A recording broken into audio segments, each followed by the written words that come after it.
Have you ever felt like something is missing in your life, but you can't quite explain what? Dr. Gabor Maté reveals the hidden reasons behind our stress, struggles, and emotional pain, and how we can truly heal. What he says in the next few minutes might completely change the way you see yourself, your past, and your future. If you've ever felt lost or disconnected, this could be the perspective shift you've been waiting for. If you've ever felt unheard, unseen, or like the wounds from your past still hold you back, you're not alone. This space is for you. Here, we heal, we grow, and we rediscover who we truly are. Beyond the pain, beyond the past. And if you're ready to step into your healing journey and finally embrace your authentic self, hit that subscribe button. Because your inner child matters, and together, we can rewrite your story. And before we dive in, I want you to affirm this. Drop "I am healing" in the comments. Let's remind ourselves, and each other,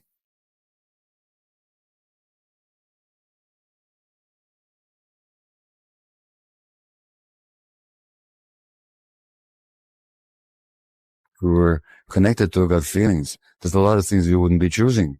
A lot of things we wouldn't buy that we don't need. A lot of people we wouldn't follow who are actually not authentic themselves. So the big way that society survives is by people disconnect from their gut feelings. So that's what I mean by it's an essential part of our social character is to be disconnected from ourselves. And the society wants us to be disconnected. We don't respond to what happens. Mm-hmm. We respond to our perception of what happens. Right. Okay? That's what the Buddha said. It's with our minds we create the world. When you reframe things and you actually see the source within ourselves, all of a sudden, that's liberating. Because guess what? If you're feeling that way because this guy did this or didn't do that, that makes you a victim. Yeah. But if you see that you're the source, now you're powerful. What your wish for humanity is? Oh, freedom. People need freedom. They need freedom to be themselves. Freedom. If I actually did a workshop here in LA, I participated in it maybe 5-6 years ago, and the theme was, what is your calling?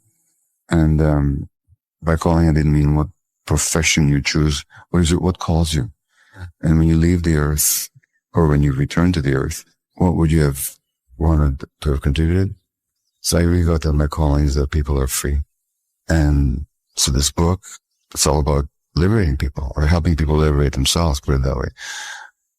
Freedom politically, freedom economically, freedom socially, freedom from their unconscious emotions, so they can be themselves. I think that's my desire for human beings, is freedom. And that's, I think, the essential endeavor of all the great work that's been done in the world, is the desire for freedom. What does happiness mean to you? Really, it means the capacity to play and to be in the present moment. And the kids, when kids play, they don't worry about the appropriately.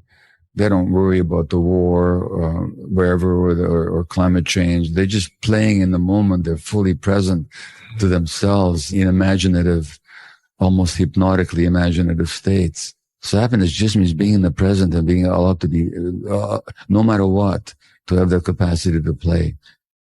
How long does any creature in nature survive if they're not in touch with their gut feelings? So that being in touch with our bodies and our emotions is essential also. Terrific. But what happens is, if for the sake of fitting with the family or with the culture that doesn't particularly support our authenticity, we have to give up our connection to ourselves, our authenticity, for the sake of attachment. Then being inauthentic, being out of touch with ourselves, is how we survive.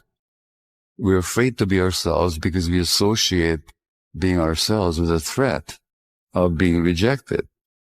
And so this means that for the rest of our lives, we're going to be in relationships where we're afraid to be ourselves, to really say what it feels like for us. Now that has terrific implications. When I say terrific, I mean significant implications. When there was purpose and meaning in my life, how did I feel? As compared to when I was doing things that were basically meaningless and didn't come from my authentic self. When I'm doing work, when I engage in activities that express who I genuinely am, and I find a sense of meaning in it, which is to say, that what I'm doing makes a difference in the world, or just how I'm showing up makes a difference in the world. Fundamentally, we're connected creatures. Our brains are connected to each other. Our physiology is connected to each other. So when we engage in activities that serve that connection in one way or the other, we find meaning. Love is supposed to be a two-way valve. It's supposed to flow in both directions. When it only flows towards others and you ignore your own needs, then you're taking on way too much stress in this life, and it's going to tell on your health. So nothing wrong with loving others. We're meant to do that.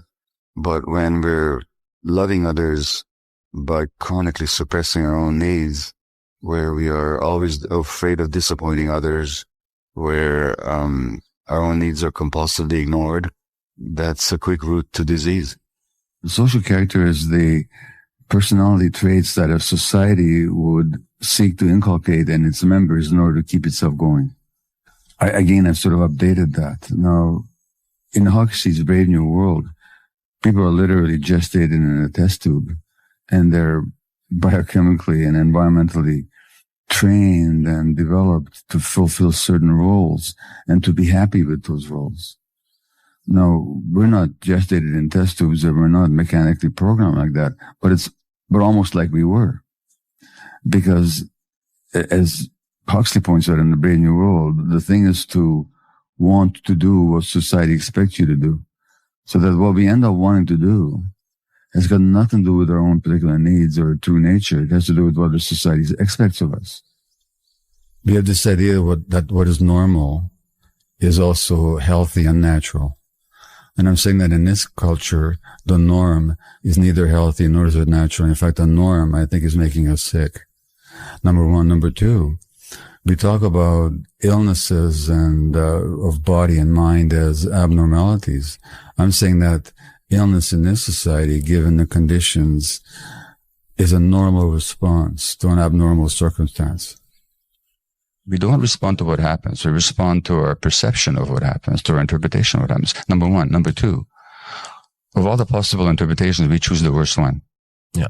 Number two. Thirdly, what I just said isn't true. We didn't choose it. It's not like you went through all these possibilities and you said, it wasn't multiple choice and I chose option D. Oh no, he doesn't care about me. He doesn't respect me. You didn't do that. Your brain jumped there automatically, right? Mm-hmm. The question is why? Yeah. Now here's the learning. First time in your life that you felt hurt and angry that when you perceived somebody didn't care about you or didn't respect you? Or has it happened before? This is where the exercise might go sideways. I'm going to hit pause on that. I think that's probably for more of a conversation number one. But you'd probably agree it's not the first time. It's not the first time. Very good. And most people I talk to, it goes back way back. Yeah, this goes way back. Into childhood. Mm-hmm. Okay? And that's what trauma is. We don't respond to the present moment. We respond to the past. Now, but along the lines of our discussion, it's a beautiful learning opportunity. Now you get to know.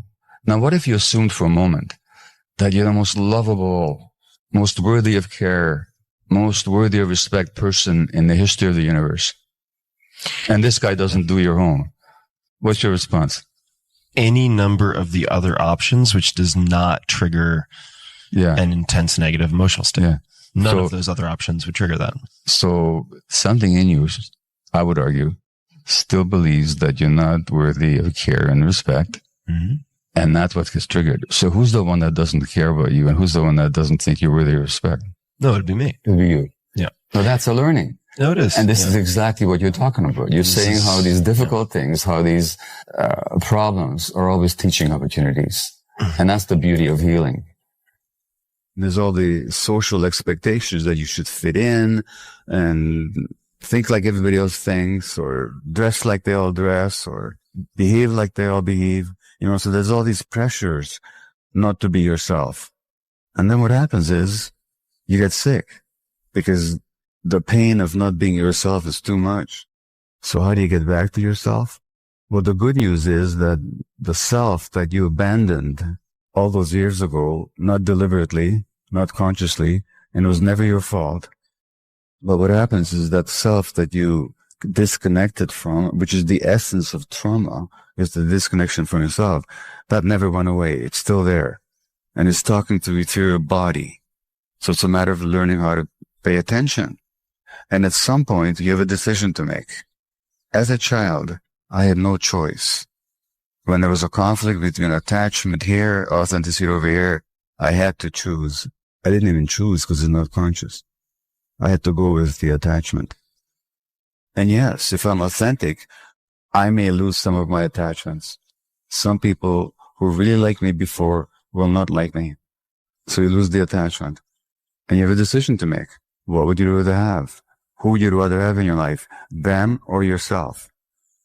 The addiction wasn't your problem. Your addiction was your attempt to solve a problem. And the real question is, how did that problem develop? How come it's 7 billion human beings in the world you felt lonely? How come you lacked a sense of agency, control, authority in your life? Why were you in so much emotional pain? And everything you've said, the loneliness, the lack of power, the lack of control, the anxiety, these are forms of emotional pain. So my mantra on addiction is not why the addiction, but why the pain.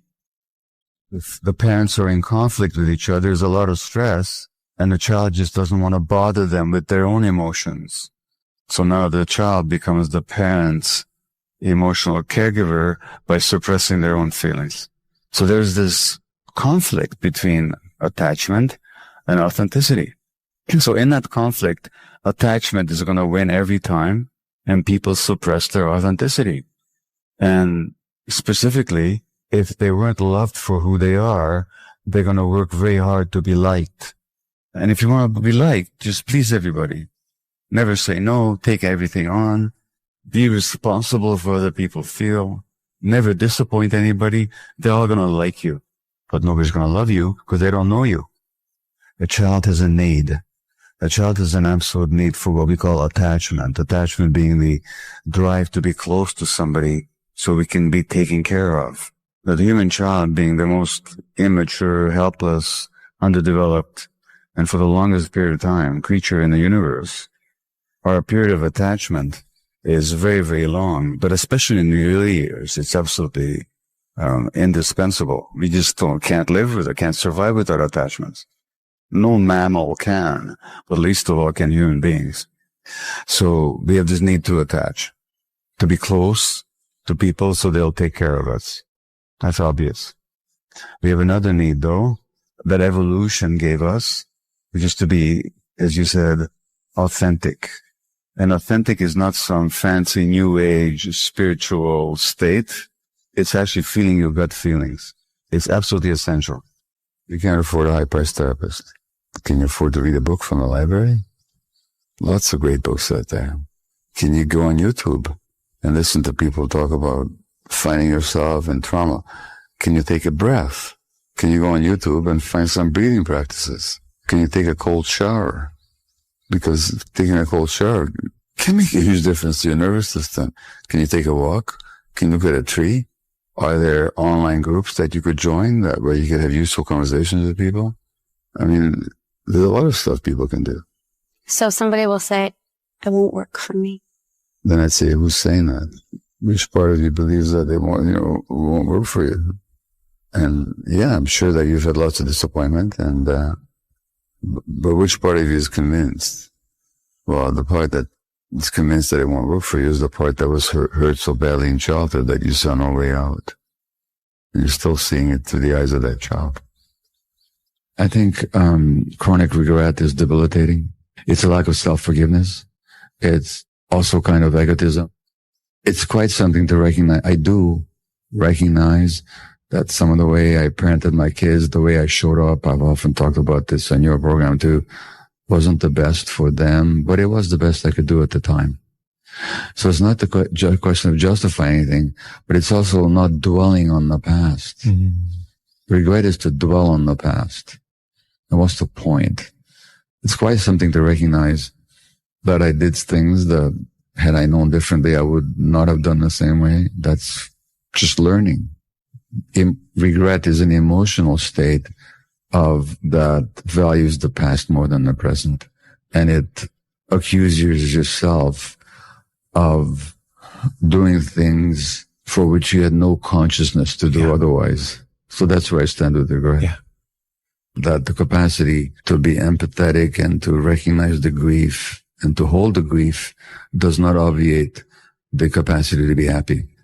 One is not disloyal to the suffering in the world by allowing ourselves to be happy. So there's no necessary contradiction. Yeah. And I've seen people on death row who, if they win their appeal, the best thing they can hope for is life in jail life in prison without parole, but they're happy.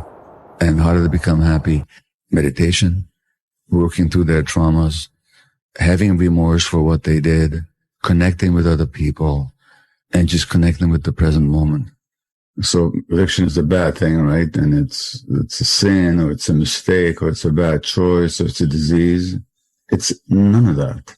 When you ask people, when I give people my definition of addiction, which is a process that's manifested in any behavior that a person finds temporary relief or pleasure in, and therefore craves, suffers negative consequences in the long term, but doesn't give up despite negative consequences. So it's craving relief, pleasure in the short term, negative consequence, long term, inability or refusal to give it up.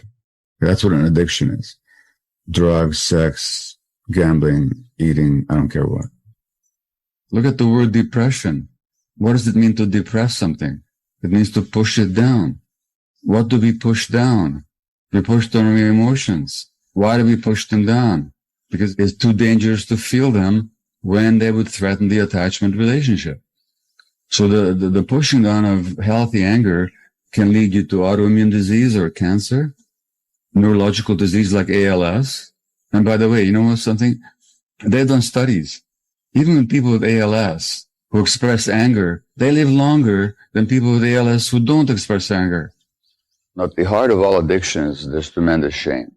The addicted individual or individuals, whether they admit it or not, are really ashamed of themselves. So shame shows up in all kinds of ways. And it's a barrier to self-knowledge. Because when we're ashamed, we're inclined to protect and to hide. And it's not helpful. In either direction, it's not helpful. We have this expression in English that says you should be ashamed of yourself. Well, examine that for a moment. Nobody should be ashamed of one's self. And there's a distinction between being ashamed of what you do and what you've done and who you are and what you are. That's the dilemma for so many of us, is that as a result of childhood wounding, we have to make ourselves into something that the world will accept and value. Like, look, in my case, I love having been a physician, and that's my calling. But the big part of it wasn't just that I wanted to help humanity or heal people. It's also I needed to be important. Now, why did I need to be important? Because as an infant, I got the message that I wasn't. Yeah. And so now then, and that creates a kind of an addiction, because you have to keep proving to yourself how important you are and how valuable you are. But nobody should have to prove how valuable they are. That's just our birthright, that we exist. We have the right to be here. Your parents' emotional states start affecting you and your brain development in the womb. That's just the science. So as an adult kid, where do you begin? Well, you have to take responsibility for what's inside you. Not blame, but responsibility. Yeah. Not that I'm at fault for it. In fact, you're not at fault for it all. But who's going to be responsible in the present moment to deal with that? Only you can do that. And the same with the adults. Same with the parents. And so that what we teach here is that it's not 50-50. It's 100%, 100%. Yeah. And I was talking to somebody today whose mother died before they had reconciled. But this person was still able to come to equanimity with her mother, who had really hurt her sometime after the mother's death, because this person took on the internal task of healing themselves. So, you know, if both partners are around and they both want to work on it, it can be a very beautiful dance. But it does begin in both cases by willing to take responsibility for what we carry inside. Yeah. Not for how it got there. Right. But for what we're carrying. Trauma is not what happens to you. It's what happens inside you. That's a good thing, by the way, because if trauma, in terms of what happened to me as a Jewish infant under the Nazis, if that was the trauma, I'll never be a person who wasn't a Jewish infant under the Nazis and during that period of genocide. If trauma is the fact that you were abused as a child, you will never be a person who wasn't abused as a child. Trauma can also be inflicted not by what happens to you, but what doesn't happen that should happen. So that when your needs aren't met, that can wound as well. Even though you weren't overtly hurt, you're still wounded by not having your essential human needs met. But if that was the trauma of what happened to you, guess what? It'll never unhappen. But if trauma is what happened inside you, the wound that you sustained, the meaning you made of it, the way you then came to believe certain things about yourself or the world or other people. And if trauma was that disconnection from the authentic self, well, guess what? Good news. That can be restored at any moment. I was hurt so early. One of the adaptations you make emotionally when you're being hurt is you shut down your heart so you won't be so hurt. When you shut down your heart, it means that when you see somebody else suffer, you're not as open to them as you might be. So I was capable of being very harsh with my son, with all my children. Not because I didn't love them, but because my heart wasn't as open as it needed to have been. And that shutdown of the heart was a protective device on my part as a small child. Not like I'd had a peaceful life before. My life began in chaos. It began in the Second World War as a Jewish infant under the Nazi occupation. So chaos is all I knew. So that's where I learned to function. So I had nothing to compare it to now. What usually happens is the same that I understand happened to you. At some point, you get a big wake up. There's a Greek playwright, Aeschylus, who wrote 2,500 years ago in one of his plays that the ways the gods created us, you have to suffer into truth. So it's not like I had a big epiphany. Perhaps you did from one day to the next. I didn't. But I suffered in my life and my children suffered. And it doesn't matter how successful I was. And so I had to actually ask myself, what is the source of this? So it was a painful process, which continues to this day, of waking up to who I am not and who I really am. And the more I become who I am, the more peaceful life becomes for such strange reason. The more satisfying it becomes and the less anxiety there is and so on. But it's a lifelong process. I have a regular practice. If I meditate, do my yoga, if I pay attention to myself, I'm much less likely to sink back into old patterns. But for most of us, it's ongoing work, and it's a lifetime's work, and that's okay. That's what it means to be a human being. But I've done a lot of healing over the years in all kinds of ways, and I've worked with many others, helped their healing. So just look at yourself. How are you behaving? How are you showing up? What is the impact of how you speak and how you act on other people? What is the impact on yourself? What is driving that behavior? What are those patterns? Where did they come from? What can you do to change them? I think these are key questions that people who want to heal and be kind to themselves and to others need to ask themselves. Seeking itself is a stance of deficiency because you're saying you haven't got something. In other words, you're not in touch with your own wholeness. So you're creating more problems for yourself by positing yourself as a seeker. That's one way to look at it. I'm not sure that's what they would say, but I've heard similar statements. Seeking, as long as it's in the service of truth, is great. If it's in the service of certainty, it can be a limitation. So people can use that truth seeking both to deepen their relationship to reality or to actually limit their relationship to reality. And I think it's a California-based Buddhist teacher, psychologist John Wellwood, who talks about what he calls a spiritual bypass. And I've seen a lot of people using a spiritual bypass to get away from themselves. So that the so-called spiritual seeing itself and the seeing of transcendent experience and the self-definition as a spiritual seeker can be a way of avoiding contact with their truer selves, even though it's being done in the name of contact with the truer self. There is an intelligence, and I'm not speaking about a operative creature up there or out there somewhere doing things and deciding things. But there's an intelligence in nature and creation that if we ignore, we create suffering for ourselves and other people.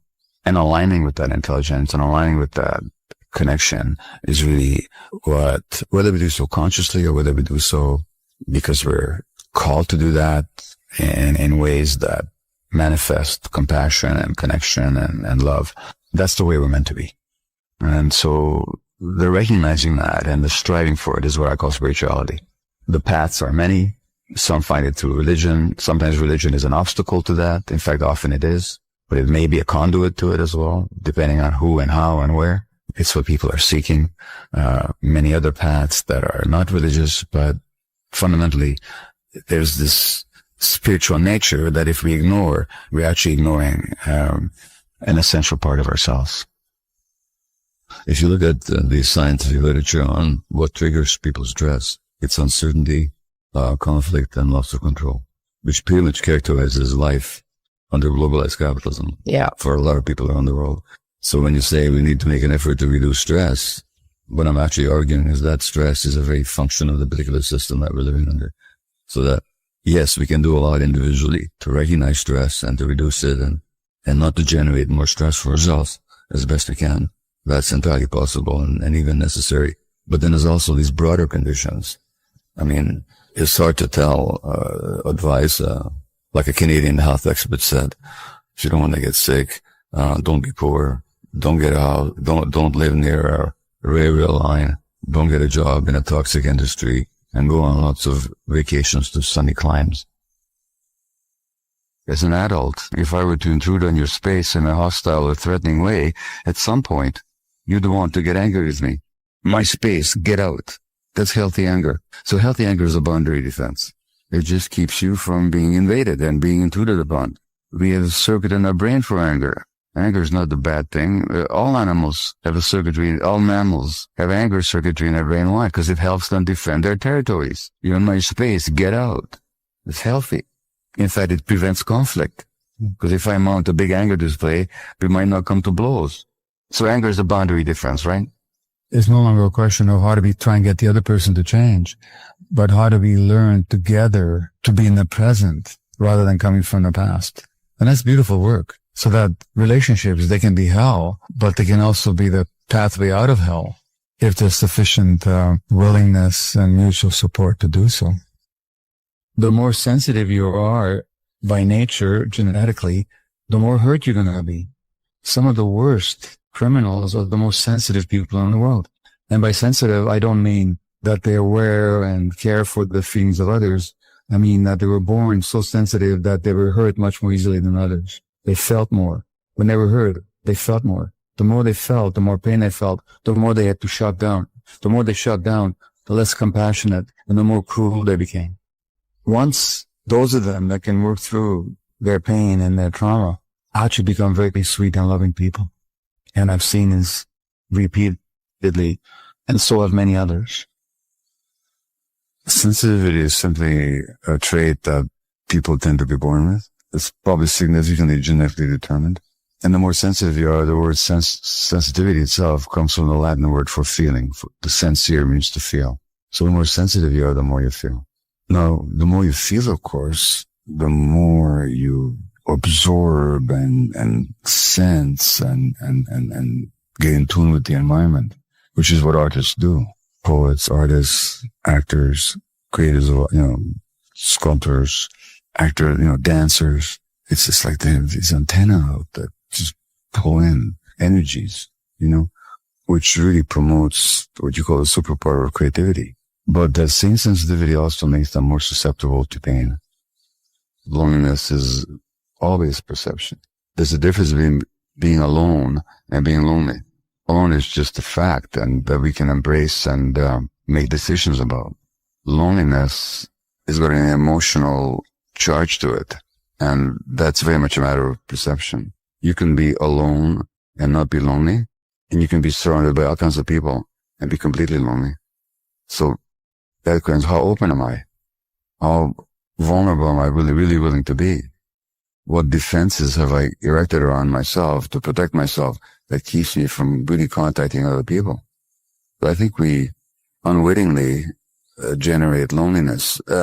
There's also something else that happens, and you referred to this earlier. You talked about elders. So in our society, we don't talk about elders. We talk about the elderly.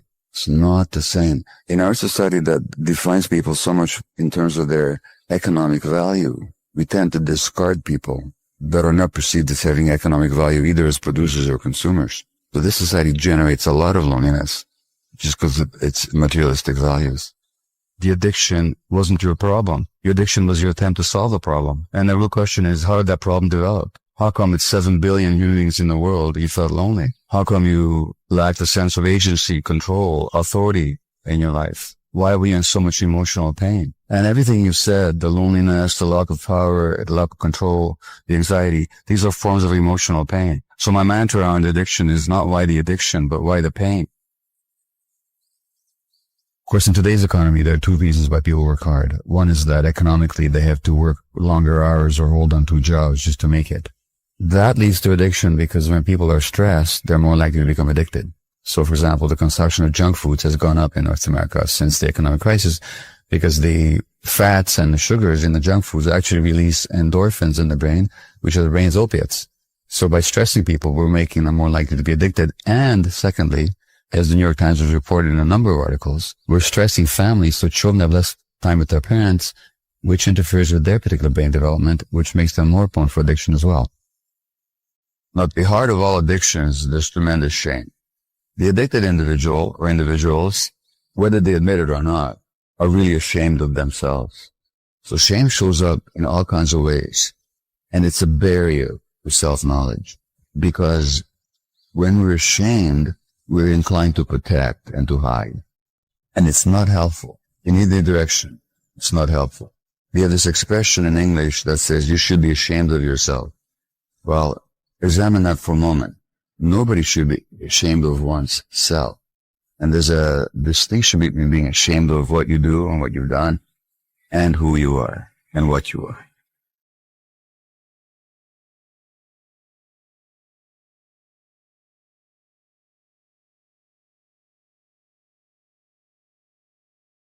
Healing isn't about fixing yourself.